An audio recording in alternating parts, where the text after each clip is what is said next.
Welcome to my office. I'm Jay Skinner. This is the pre-show for the Buyers and Sellers Show. Give everybody a few minutes to get on. Every Friday morning, 10:35 a.m. A whole host of topics, and you can get on my website or look through if you're any of these social media sites where this is being broadcast. You'll see all the shows and the titles. Over 2 years worth of consecutive shows. And viewers and listeners, welcome from all over the world. Good to have you here.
Giving everybody a chance to get on, and we're on the Buyers and Sellers Show.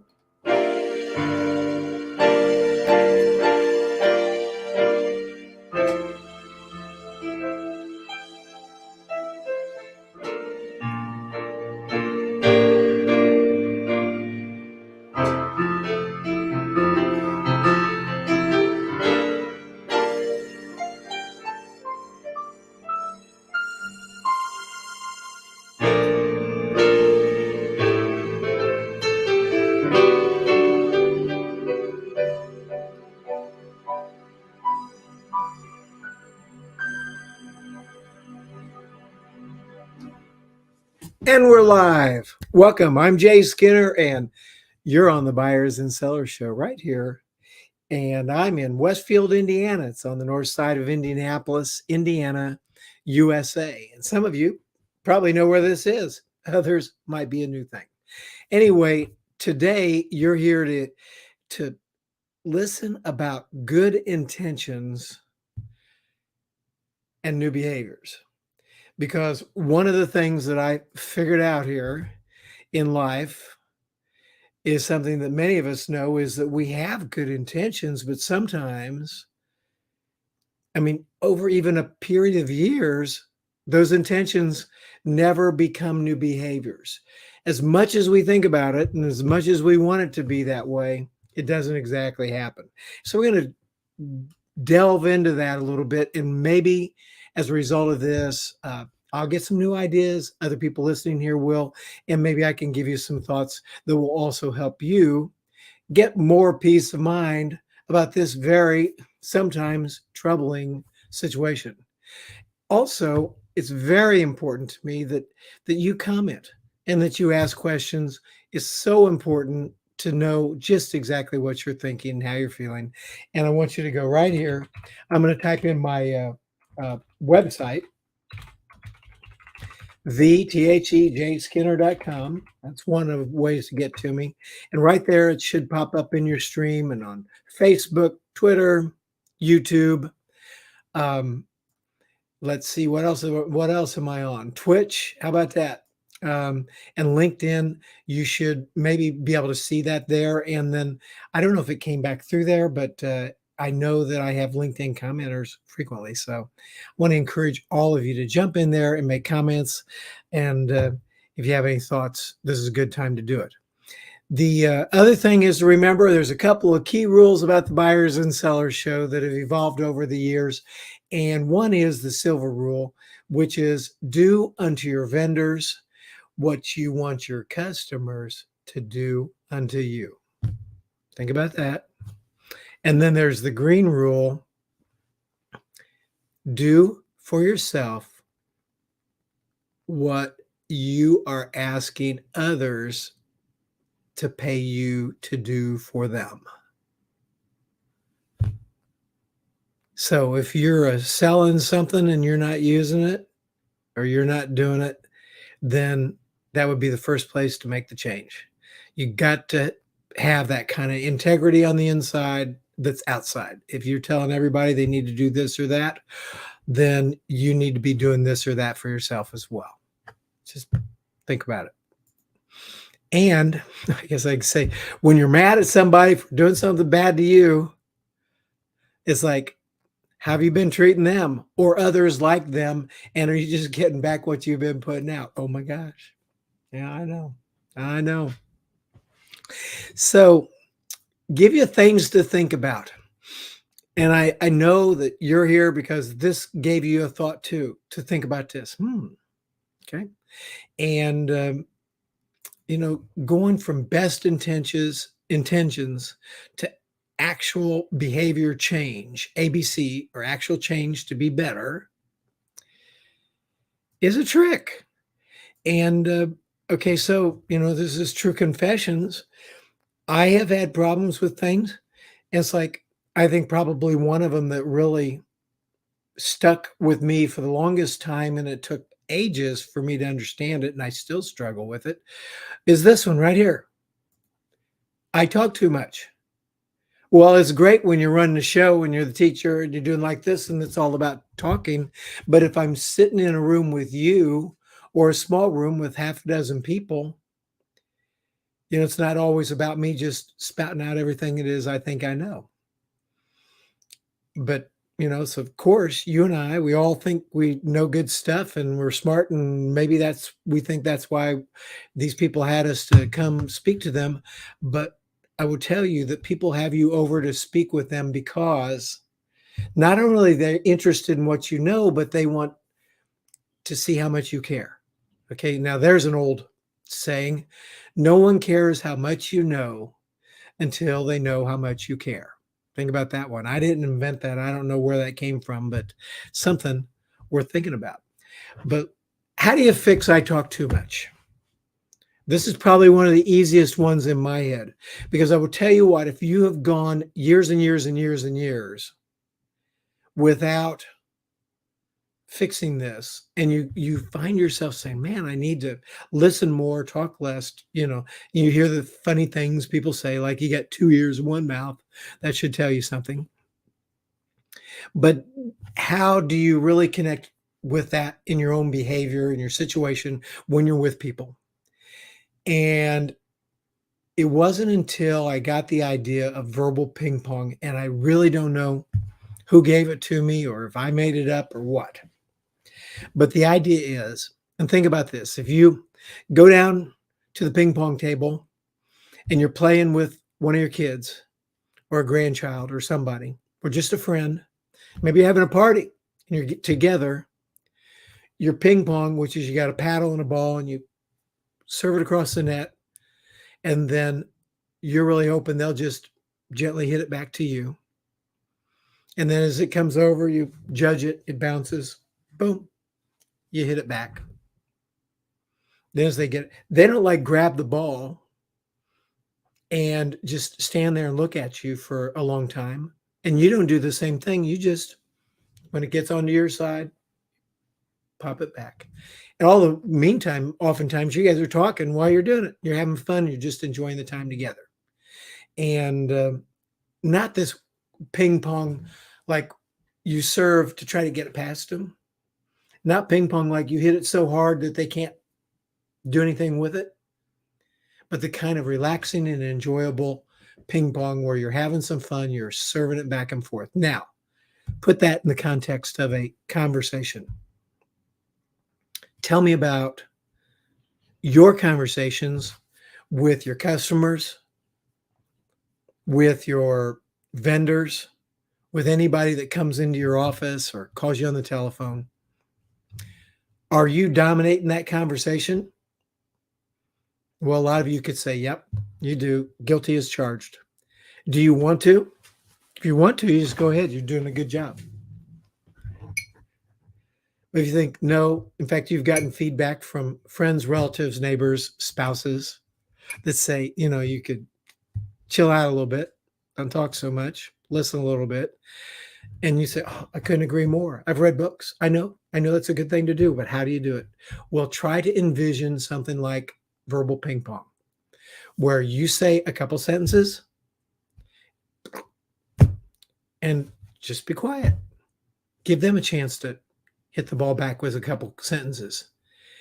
And it's really nice that you can tie that comment that you're having to try to initiate some good verbal ping pong with a question like this.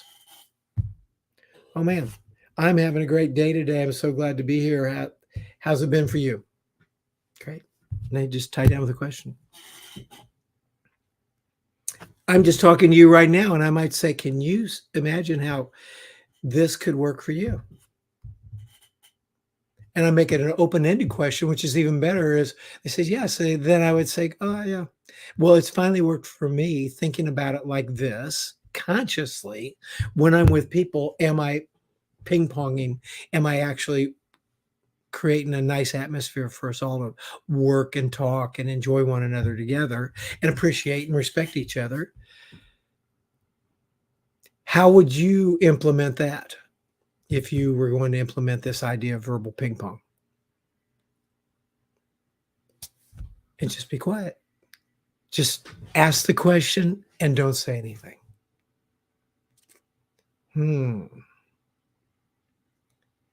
Active listener, you listen, you nod, you respond. Now you go boink, boink, boink. At the end of it all, both of you are glad you had the conversation. You have the opportunity to share wisdom and ideas and thoughts with them. They likewise have the opportunity, and it's a richer environment for everyone involved.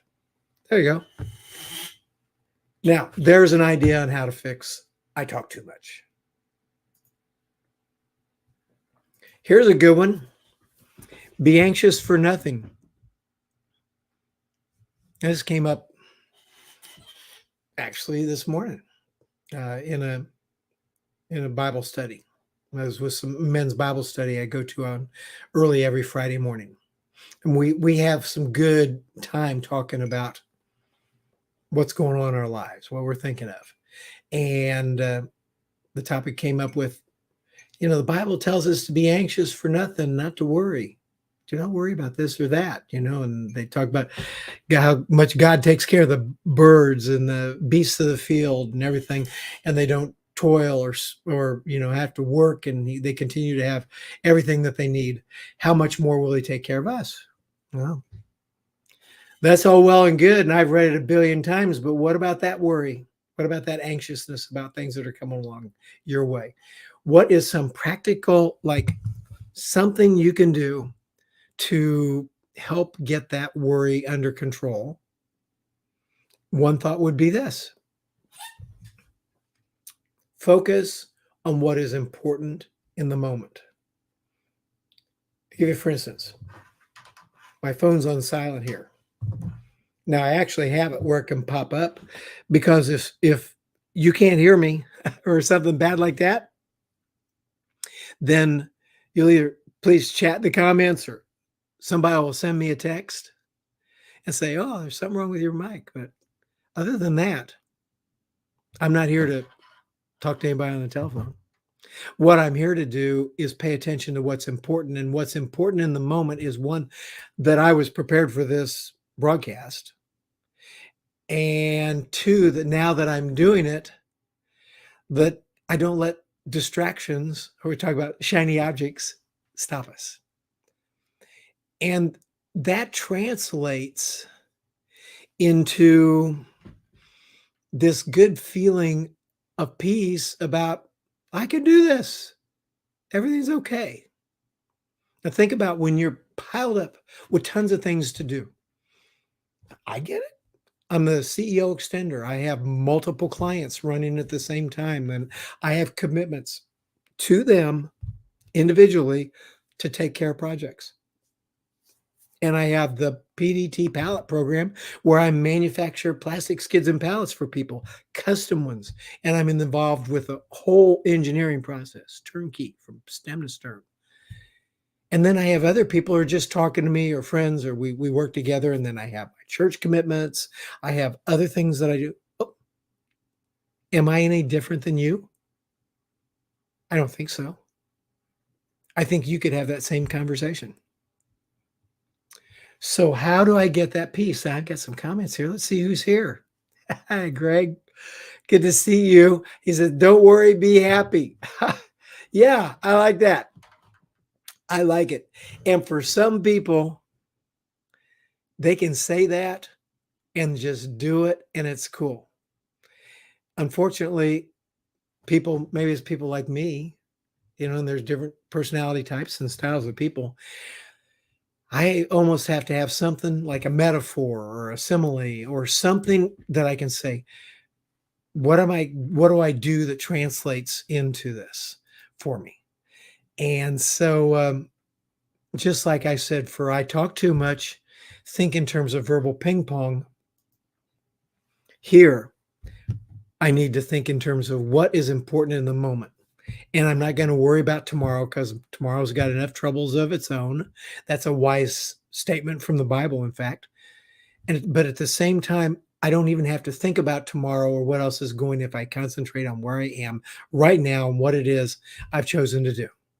And if I find myself worrying about stuff, one of the best ways to get rid of it is to write that list of things down that's just on my mind that I'm probably thinking about because I don't want to forget even one of them, and then just go after the most important one at the moment and let the rest of them live on that card.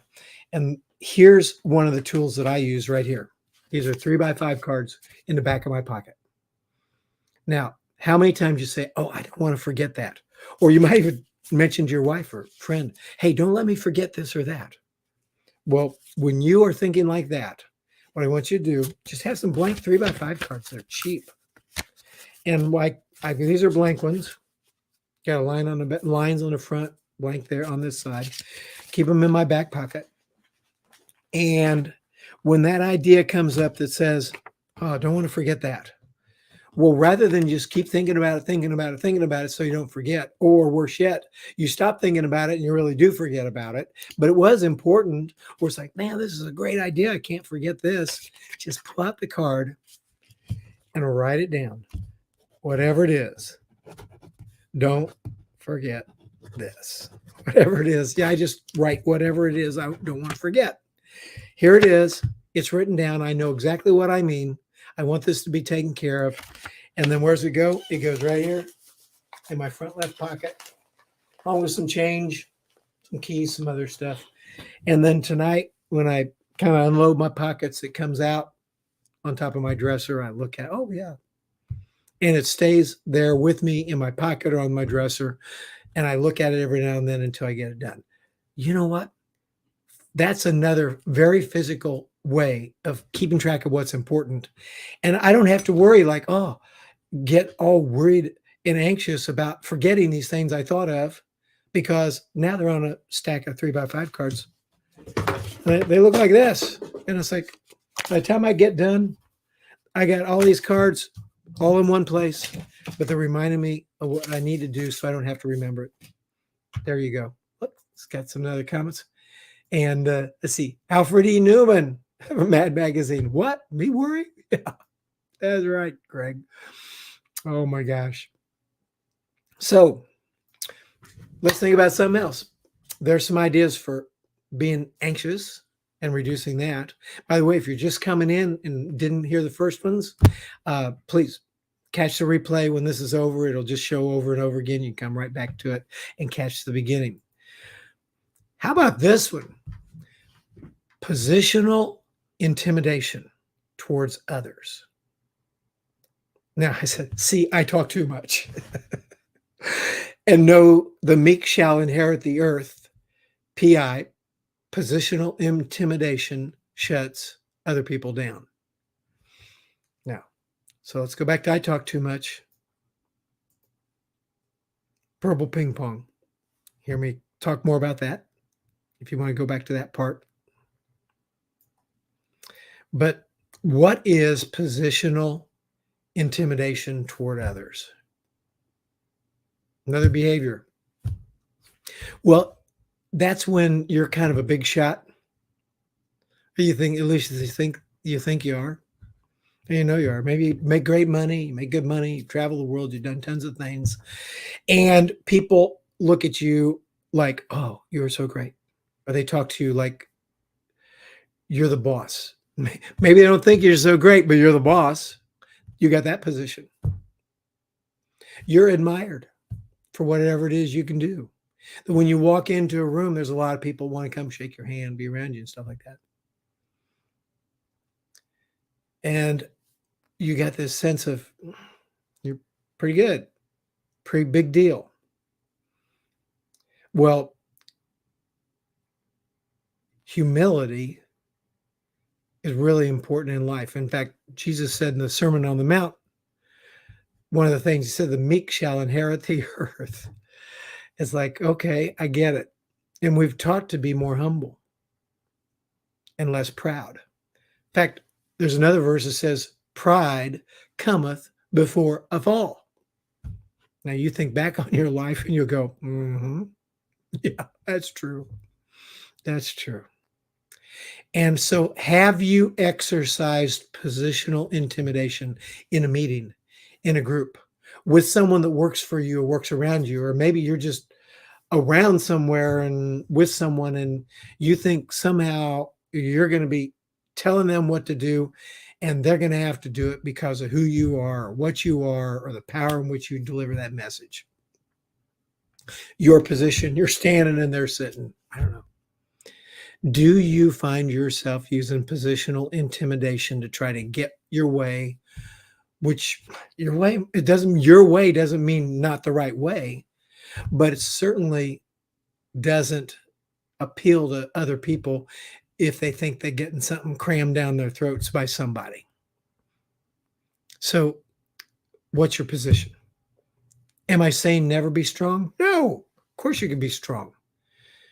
But can you be cognizant of the fact that you don't want to use positional intimidation to strike fear in the hearts of the people that work with you and around you in order to get them to do what it is you think they need to be doing, which might not be bad, but to use that sort of intimidation, tone of voice, and your position to get people to do whatever you want? Now, this is like for wives, kids, family members. Are you a tyrant? Or does tyrant coming out in you? Uh-oh. Now, how do you know? Probably you've been told that you got that as a problem.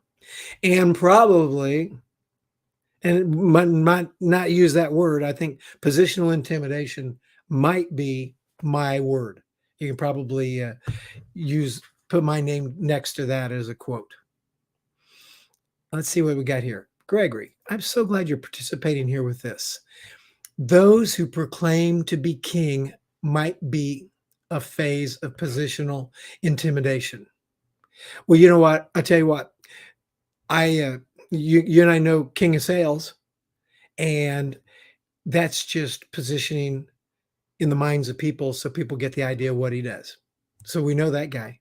However, if someone's proclaiming kingship or lordship over something around a group of people and that they in turn expect to tell them what to do and they do it and strike fear in their hearts, then I think they missed the point there. Good point. Glad you give us a chance to pull that out and clarify it. So, positional intimidation. Think about that word and think about, is this part of who you are and what you are?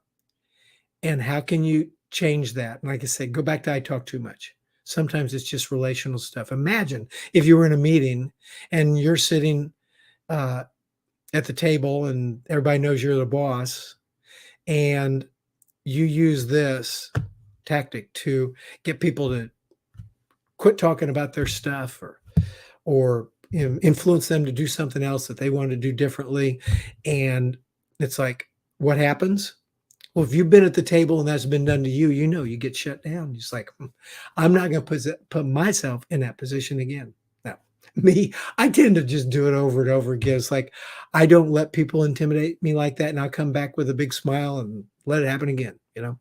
But some people's like, not going to suffer like that. You don't have the mindset to do that. And you walk away from that table and you just never going to let it happen again. And then whoever the boss kind of person was that injected that intimidation, most of them, I think if you were to call them quietly and personally on the carpet about it, they'd say, yeah, I didn't mean to be like that. And in many cases, they would do the right thing, which is go find that person and apologize for being like that.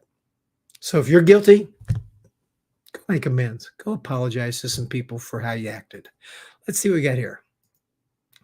And Greg says, politicians sometimes do the same. Yep, that's the truth. That is the truth. Here's another one. Rationalizing bad behaviors. So here's my question. What would I want my grandmother to know about this?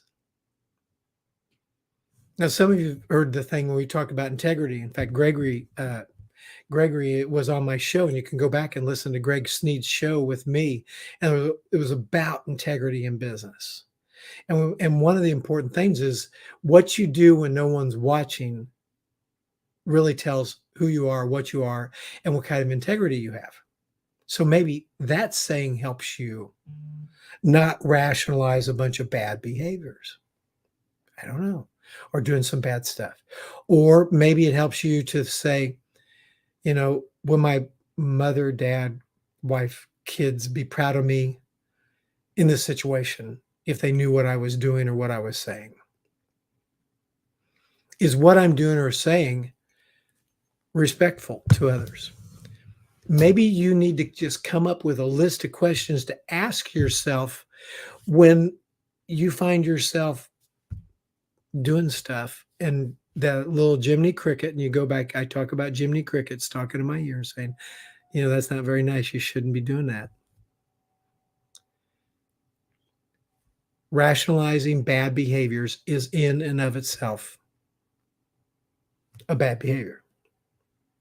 And you have all the best intentions and you don't want to do it and you don't want to have them. And you'd be the last person to say, oh, I love doing bad things, hurting other people's feelings or, talking too much or any of the things we've talked about today. But now it has to be reflected in your actions to mean anything. Think about that.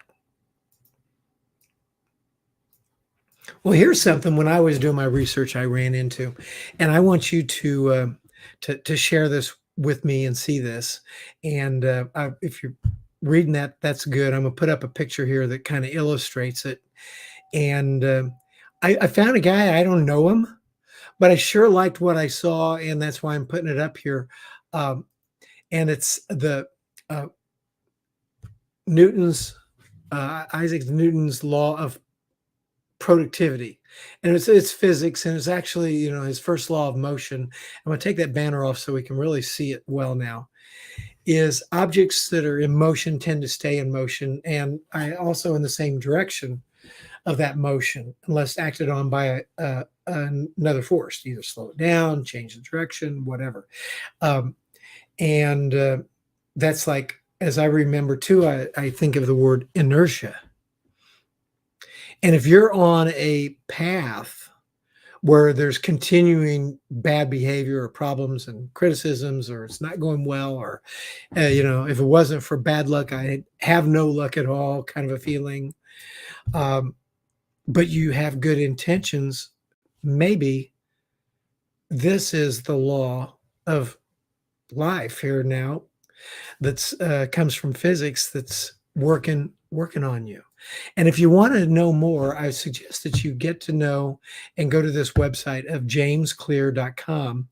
As I've learned about him, I thought pretty practical stuff here. And so I would encourage you to go to his website, jamesclear.com, and physics-productivity will take you right to where that picture is. Another thing is pick up his book. Well, I get into this and I think, holy cow, this guy, it was about 2016 or so that he wrote this book, Tiny Changes with Remarkable Results, Atomic Habits. And it's like he sold like 1 million of these books. It's an easy and proven way to build good habits and break bad ones. So, hey, there may be 1 million books out like that. I would suggest you take a look at this.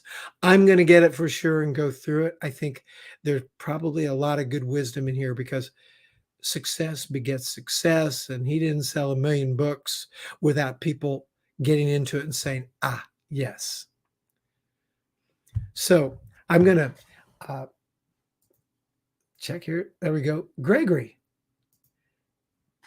That makes it clear. That is true. James Clear makes it clear. You know he does. Greg, I love you coming on and adding your insight and humor. This is perfect for the show. Now, what am I doing here? Just wanted to check something else. Let's get that picture off the screen. And here, no extra charge. Look at this. When you looked at the promotional thing here, you probably saw this picture, and that's from yesterday. And I was out there with actually visited a booth at a manufacturing show here in Carmel, Indiana, that packaging systems, which does all sorts of packaging, plus has a full line of Jansan items, cleaning material, and an expert named Paul Sable, who's in charge of that. He had a booth at this trade show for manufacturing companies, small regional show in Indianapolis, Carmel, Indiana, and Paul was one of the speakers. And I got there to see what they were doing, how they were doing, and he and the vice president of sales for Stearns, the company that is one of our product providers, one of our vendors for this special cleaning material that you see all illustrated here. They were both going to be doing a talk. And so Paul said, Jay, would you mind watching the booth while we go do our seminar? I said, happy to. And so I worked the booth for a while. That was fun. Totally enjoyed it and love getting a chance to serve however it is I can. And if you guys aren't out at the trade shows and not going personally, either attending or exhibiting, you're missing the good old days. This is one good old days you can bring back. There we go. Additional comments? Happy Friday to you too, Gregory. So glad you've been here. So where do we go from here? What's the bottom line of this show? For moving from good intentions to actual behavior change. ABC, if you want to remember that, actual behavior change. Here's what I suggest to start. 1, think of an analogy or metaphor about it that will help you better envision what it takes to do it. That's actually number 2. Number 1 is admit it's not working, whatever you've been doing. If you're still showing up at the boardroom table, the meeting, the group, the project, the lunchtime or whatever it is, dominating everything and talking too much and using positional intimidation, maybe even, it's time to just admit whatever it is you've been doing to try to fix it outside of just the good intentions and periodic changing a sentence or two. Just admit this is not working. 2, think of an analogy or metaphor like the ping pong one, verbal ping pong, or about like the one about like, will grandma be happy with this? That will help you better envision what it takes to do it. And in the process of doing it, then you can course correct. If you start going down a path, you realize this is not good. Course correct right there. Take a deep breath. Look at everybody and say, okay, everybody, let's start this over again. and rephrase what it is you're saying and talking about. When people are supposed to be being coached and helped by you, and it's your job to enable them and galvanize the group in a way that's maybe even not natural to you. Just stop, think about it, admit, oh, you're not going the right direction, and change course live right there. You can do it. You'd be amazed. People will say, wow, you were really vulnerable and nice and humble and meek and everything else. All that good stuff that people respect right there. It will make a huge difference as you're working with other people and as you are trying to grow personally, business wise, financially, whatever. This area that we're talking about today is one of the things that's getting in the way and you didn't even know it. Maybe you did, but now you got some ideas on how to change it. Of course, everyone, I'm so glad you came. This has been a great session together. And I know a lot of you are just sitting there listening and cogitating and thinking about this. And I'm so happy that you're here. Thank you very much for being here. Next week, same time, same channels, LinkedIn, Facebook, Twitch, Twitter. I'm here for you. This is the Buyers and Sellers Show. And if you want to get in touch with me, there's the information right there. Go to THEJAY Skinner.com. I'm here for you. I want to thank you all for coming today and have a great day. See you next week.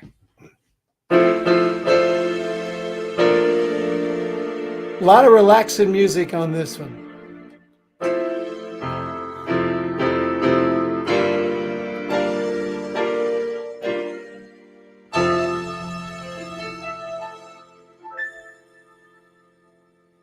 See you next week. Thanks for coming.